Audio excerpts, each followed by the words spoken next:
So I'm gone the last couple of weeks, and what do I come back to but a new officially recognized format, Oathbreaker. Now, this has been around for the last couple of years now.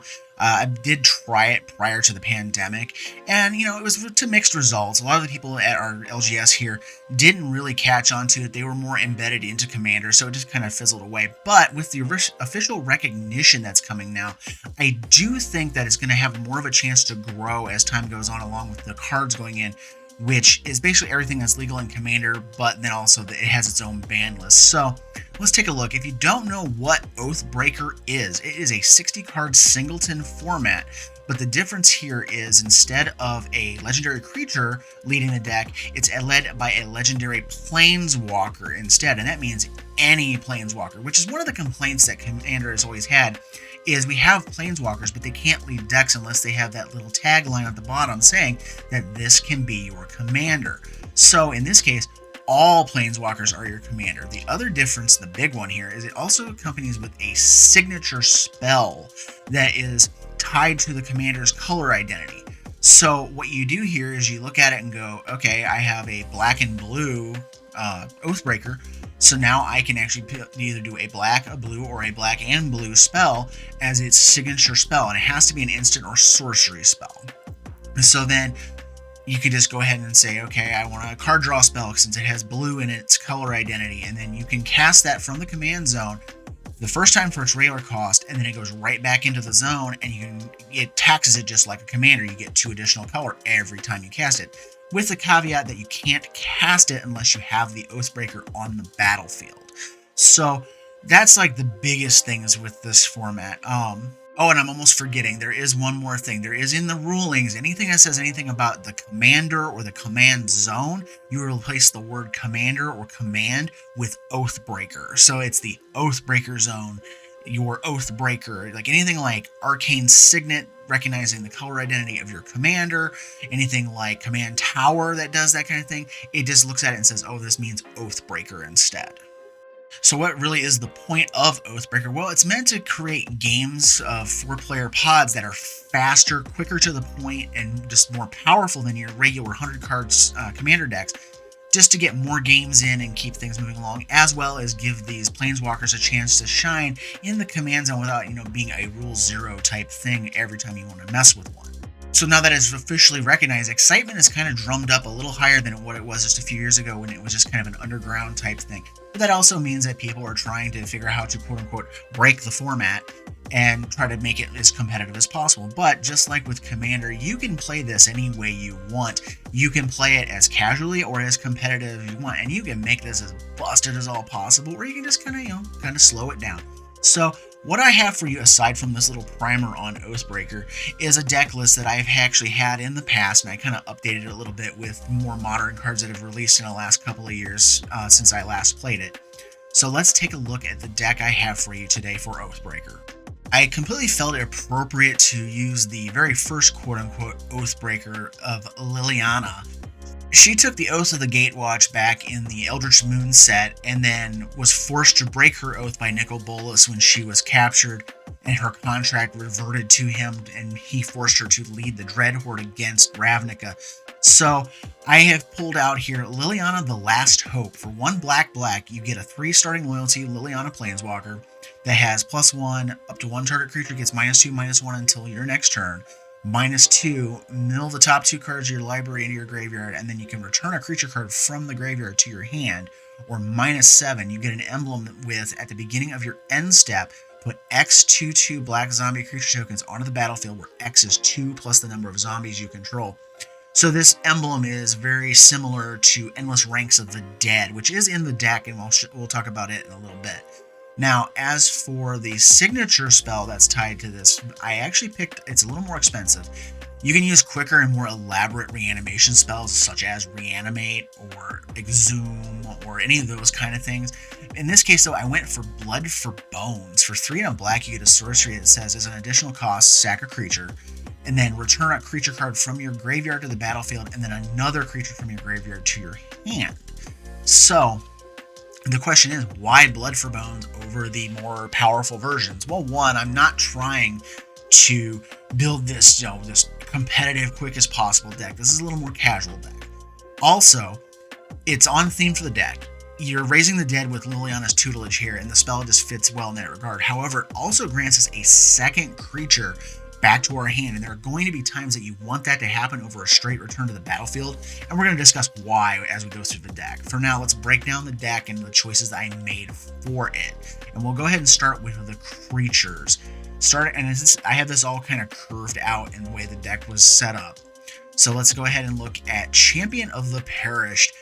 This was introduced in Midnight Hunt. It's a black for a 1/1 zombie that says whenever another zombie enters, you put a counter on the champion.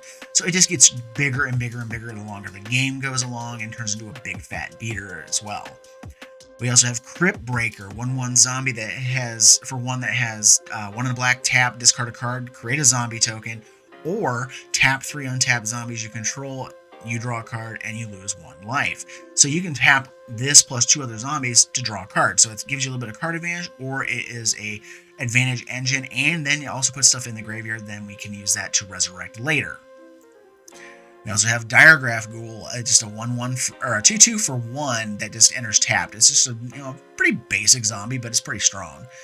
We also have Foulmire Knight. It's a 1/1 Death Toucher for 1, but it also has the instant adventure side of Profane Insight. For 2 in a black, you draw a card and lose 1 life. So this gives us a little zombie with Death Touch that makes it a little harder for our opponents to attack into us if they want to. Probably the most powerful 1-drop zombie ever created, Gravecrawler, a 2/1 for a black that says it can't block, and as long as you control a zombie, you can cast it from your graveyard. So there is a little bit of combo shenanigans afoot with this card, and there is the ability with one other card in the deck to just infinitely loop it if you decide to get those together. But I have no tutors here. There's no way to just go get the combo and auto win right away. I want to kind of deter from doing that, because then the play patterns just become very similar if you keep doing that over and over again.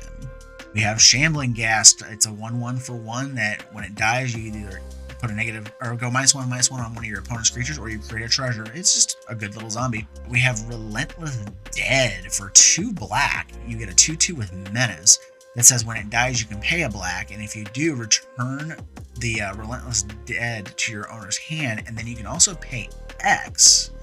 And then if you do, you can return another target zombie with mana value X from your graveyard to the battlefield.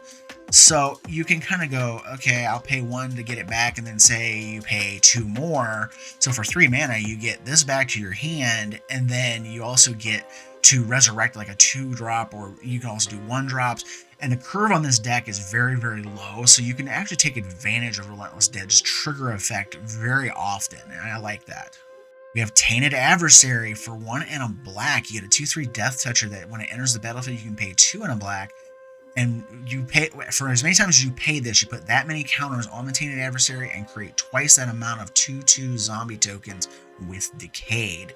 So this gives us a way to at least get a temporary boost of zombies out on the board and able to just start, hammering away at our opponents. We also have Undead Augur. For two black, you get a 2/2 zombie wizard that says when it or another zombie you control dies, draw a card and lose 1 life. So this is a way to get card advantage out of our zombies dying, whether it's they're getting sacked because they're decayed tokens, or they die in combat, or we're sacrificing them to things. But you do have to be careful, because eventually this can wear into your life total, and you can put yourself in a kind of precarious position with it. Another 2-drop, we have White. For 1 and a black, you get a 3/2 that enters the battlefield tapped, and whenever a creature dealt damage by White dies, put a 2/2 zombie token creature into play and exile the card that died.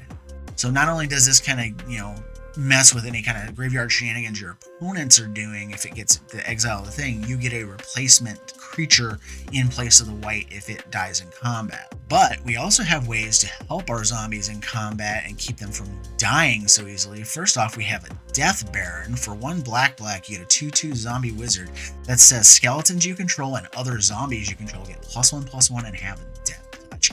So this gives our zombies Death Touch, making them harder to block. Most people aren't going to want to put a big creature in front of a little 2/2 with Death Touch. They're going to take the damage unless they absolutely have to. And this also pumps up our zombies by 1, making them harder to kill in combat anyways. We also have the earlier version of this card, which isn't quite as good, Lord of the Undead. It's for 1 black, you get another 2/2 that gives other zombie creatures +1/+1. And it also has an activated ability, which is one of the reasons I like this in the deck, of 1 and a black, tap, return target zombie card from your graveyard to your hand. And again, we're going to talk about why we want some of these things coming back to our hand instead. We also have some other things in here. Diregraph Colossus for 2 and a black. You get a 2/2 that enters the battlefield with a counter on it for each zombie in the graveyard. So if your stuff is dying, this actually gets bigger as time goes on. And whenever you cast more zombies, you get a zombie token off it, which is the big get off of this card. We also have Headless Rider for 2 and a black. When it dies or another non-token zombie dies, you get a 2/2 zombie. So these are kind of like zombie lordish cards. They're not really like the +1/+1 lords that we're used to. They're things that give our zombies more benefits. So, okay, you're going to die, I'll get another one. If you're going to cast zombies, you're going to get more zombies. It kind of snowballs everything going along the line here. We also have Midnight Reaper for 2 and a black. You get a 3/2 that whenever a non-token creature dies, you take a damage and draw a card, so it's a good way for us to get more cards as we go along. But just like with the Undead Augur, you gotta be careful so you don't actually kill yourself with the card. We also have Murderous Rider, 1 black for a 2/3 with lifelink that when it dies, it goes on the bottom of your library. But it also has an instant speed adventure of Swift End, 1 black, destroy target creature or planeswalker, you lose 2 life. So not only does this is a zombie to cast, it doubles as a removal spell in the deck without eating an additional removal spell slot in the deck. One of the best, cheapest zombies you can get out there, Rotting Regisaur for 2 and a black. You get a 7/6 zombie dinosaur that has you discard a card. Well, we're not really going to be at a disadvantage here because we have so many reanimation spells and plus some of the stuff that's on Liliana herself that we can just get things back out of the graveyard anyway, so that disadvantage really isn't that big of a deal. We also have Vengeful Dead for 3 and a black. We get a 3/2 zombie that says whenever it or another zombie dies, each opponent loses 1 life. Now this is one of the combo parts to Gravecrawler being in the deck, because if you can create the infinite mana loop with the Gravecrawler and you have Vengeful Dead out, everybody dies. So this is our Blood Artist for the deck, without actually playing Blood Artist, because I was trying to keep on theme with the zombies being in the deck. And then we also have Ghoulcolor Gisa. Now this is the only non-zombie creature in the deck, but she's so dang good and creates a lot of zombies for us. I had to put her in here. For 3 black, you get a 3/4 human wizard that says pay a black and tap, sack another creature, put X 2/2 black zombie creature tokens onto the battlefield, where X is the sacrifice creature's power. So as we're playing more zombies, we're pumping zombies, we're doing all this stuff, you're going to be able to just overrun the board with a bunch of 2/2s that just keep getting bigger and bigger and bigger as the game goes along. And I just love this card. It was one of the first ones I found after I came back into Magic about 7 or 8 years ago, and I just love how she plays. Now we have one of the reasons why we want things either going back to our hand or to just bring back, sacrifice and bring out onto the field directly. Grey Merchant of Asphodel for 3 black, it's a 2/4 zombie that when it enters the battlefield, each opponent loses X life, where X is equal to the devotion of black, and you gain that life back yourself. So this will help us with all of our pain. It will help finish our opponents off, and it's something that either doesn't matter if you either bring it back to your hand and then recast or resurrect it from the graveyard to the battlefield, you're going to get that as for every black pip on the board, it's going to deal that much damage to your opponents. And then the last zombie in the deck, and this is the main reason why I like Blood for Bones in the deck, is Gem Palm Polluter. It's a 5 and a black for a 3. That's it. It's a vanilla suck card, but its actual use is its cycling ability. For black, you cycle it, so it means you discard the card and draw a card. When you cycle it, Gem Palm Polluter has a target player lose 1 life for every zombie you control. So rather than resurrect it straight to the battlefield, you want this coming back to your hand so you can cycle it again and again and again. So like Blood for Bones, you're going to target another zombie and then bring back the Gem Palm Polluter. So you're going to get a zombie on the field, Polluter back to your hand, and then you can cycle it again and deal that much damage to somebody else, and you just keep recycling that over and over and over again. So Lord of the Undead, Blood for Bones, Liliana's ability herself, because her ability does bring her -2 brings them back to your hand. You're gonna want these things to get it back and keep cycling it. So now that we've gone through all of the zombies in the deck and their utility purposes, let's look at some of the instant sorceries and other stuff that are in the deck. Starting with the removal suite, we have some bone shards, sack a creature or discard a card, destroy a creature or a planeswalker. I like this because it's kind of flexible. You can take out a planeswalker. I mean, it's basically remove target Oathbreaker from the game or destroy it at the very least, and then it doubles as a creature removal as well. We also have Deadly Dispute and Village Rites are in here. Sack creatures, draw cards. We also have Heartless Act in here. You can use this to just destroy a creature, or if it's something like a modular creature, you can remove counters off of it. There's a lot of flexible uses with Heartless Act. Sign in Blood is here. Phyrexian Arena and Black Market Connections are great, but they're a little slow for this format. I think I like Sign in Blood better because you just get the quick burst of cards and you keep on moving along. So that's why this is here instead of one of those kind of cards. We have Phyrexian Altar. This is the other combo piece with the Gravecrawler. You sack Gravecrawler, create a black mana. You can, as long as you control another zombie, you can use that black mana to recast it from the graveyard, and you just keep sacking it over and over again. And as long as you have Vengeful Dead on the board, you have an infinite damage loop, and your opponents are going to die. That's the combo. But like I said, I don't have tutors in this deck. So if you're going to get it off, you're going to get it off by drawing it naturally. We're also into a little bit of our resurrection stuff here. We have Victimize for 2 and a black.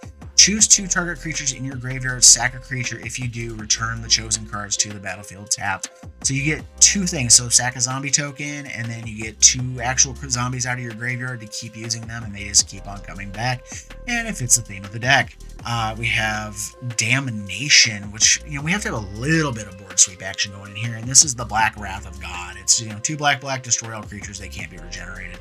You don't have to use this. You can use other board sweeps or whatever, but this is the one I happen to own a copy of, and that's what I'm using in the deck. I mentioned the next card earlier in the video, Endless Ranks of the Dead for 2 black at the beginning of your upkeep, not the end of turn like the emblem off of Liliana. But X 2/2 black zombie creature tokens on the battlefield, where X is half the number of zombies you control rounded down. So it's kind of a similar version of her emblem, but a little, it's an enchantment that sits around and just does this every upkeep instead of end of turn. Of the last couple regular cards here, we have Liliana's Mastery. For 3 black, zombies you control get +1/+1. So it's a Lord card that's harder to kill, but it also generates 2 black zombies. So it gives you 6 power worth of zombies for 5 mana, which is pretty dang good. And then the last card, and this is to make up a lot of the life loss that we're going to get off of some of our stuff, Whip of Erebos. For 2 black, you get a legendary enchantment artifact that says creatures you control have lifelink. That's the big thing here. And then it also has a resurrection ability attached to it if you wish to use it. For 2 black, return target creature card from the graveyard to the battlefield. It gains haste, exile it at the beginning of the next end step, and if it would leave the battlefield, exile it instead of putting it anywhere else. Activate only as a sorcery.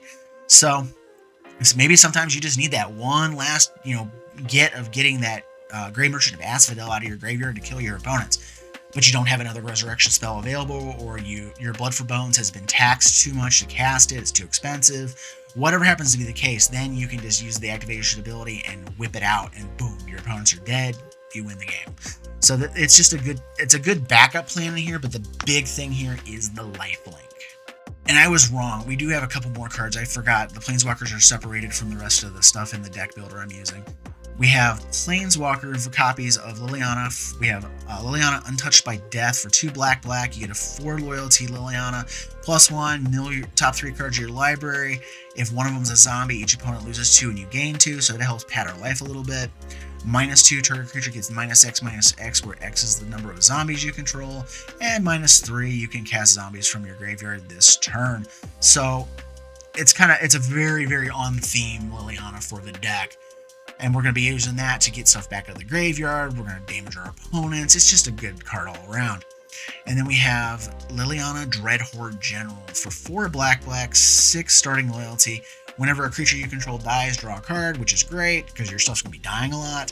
+1, create a zombie token, which is good here. -4, each player sacks 2 creatures. So if your opponents are creature light, this can oftentimes just nuke all their creatures, and you just throw a couple zombie tokens under the bus, and then you keep on moving.